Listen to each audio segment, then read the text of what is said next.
बिस्मिल्लाहिर्रहमानिर्रहीम। तमाम नाज़रीन और सामीन को अस्सलाम वालेकुम। मैं आज जिस टॉपिक पे आपके साथ मुखातब हूँ वो आज हमारे मुल्क पाकिस्तान अर्ज़ पाकिस्तान की सबसे बड़ी अदालत सुप्रीम कोर्ट ऑफ पाकिस्तान के जस्टिस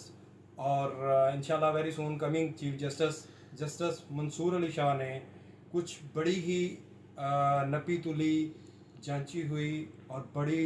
जुमानी और पुरमानी गुफ्तगू की है, जिसमें उन्होंने एग्जेक्टिव्स के लिहाज से, इंतज़ामिया के लिहाज से, ओवरऑल निज़ाम को सीधा करने के लिहाज से, निज़ाम के मतलब चंद जो गुर हैं वो बयान करके दरिया को कूज़े में बंद किया है। तो आए पहले उनकी गुफ्तगू सुनते हैं, फिर उस पर बात करते हैं।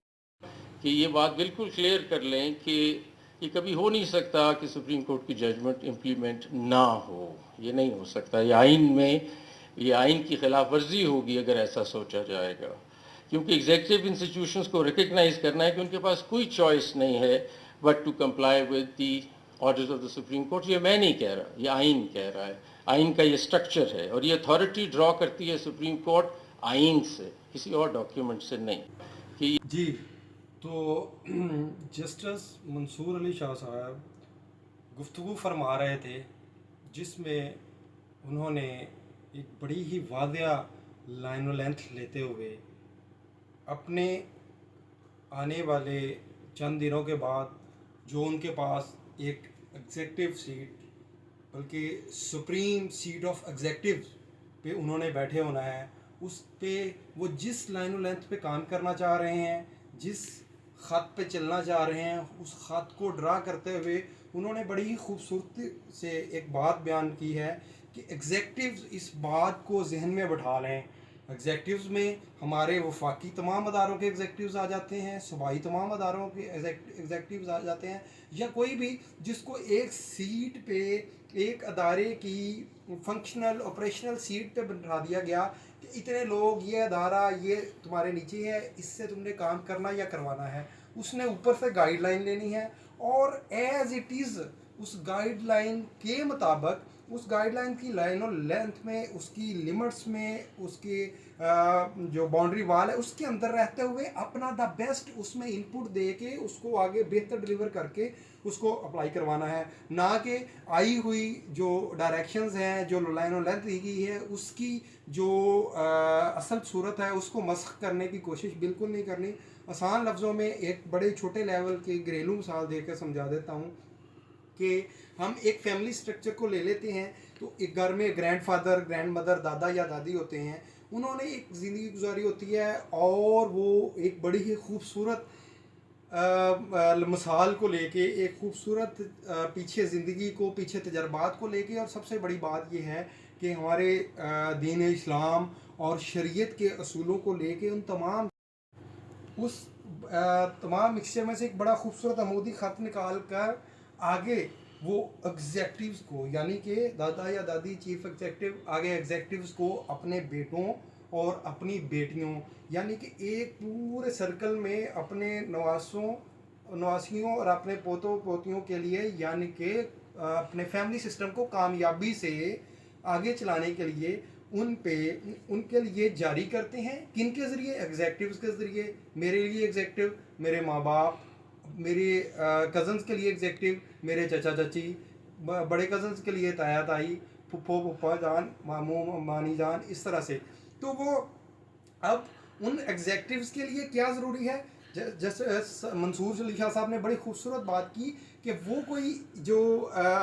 सुप्रीम कोर्ट भी है, वो कोई अपने पास से ड्रा नहीं करती लाइन। वो आईने पाकिस्तान, कॉन्स्टिट्यूशन ऑफ, कानून का ताबे होने की हैसियत से मैं इनकी इस बात को इंडोर्स करता हूँ कि सुप्रीम कोर्ट भी या कोई भी अदारा कॉन्स्टिट्यूशन ऑफ पाकिस्तान, इवन के पार्लियामेंट भी सुप्रीम है, वो भी कॉन्स्टिट्यूशन ऑफ पाकिस्तान को फॉलो अक्सरियत राय से उसमें कुछ नया तो ला सकती है, ऐड तो कर सकती है, लेकिन उसका असल हकायक, असल चेहरा मस्ख नहीं कर सकती आईने पाकिस्तान का। इसी तरह जिस तरह वो आईने पाकिस्तान से अथॉरिटी ड्रा करके उस पर आगे लाइन सेट करते हैं एग्जेक्टिव्स के चलने के लिए और अपने चलने के लिए, इसी तरह हमारे जो बुज़ुर्ग आन होते हैं फैमिली के, उन्होंने दीन इस्लाम की तालीमात सारी ज़िंदगी माशरती समाजी तमाम तालीमात में से निचोड़ निकाला होता है और उस पे से अथॉरिटी ड्रा करके अपनी नस्लों की बेहतरी के लिए लाइन सेट करते हैं। तो उनसे जो कम तजर्बाकार थोड़ा नीचे जो एग्जेक्टिव्स होते हैं हमारे बड़े, वो जब तक तो उसको एज इट इज़ फॉलो करके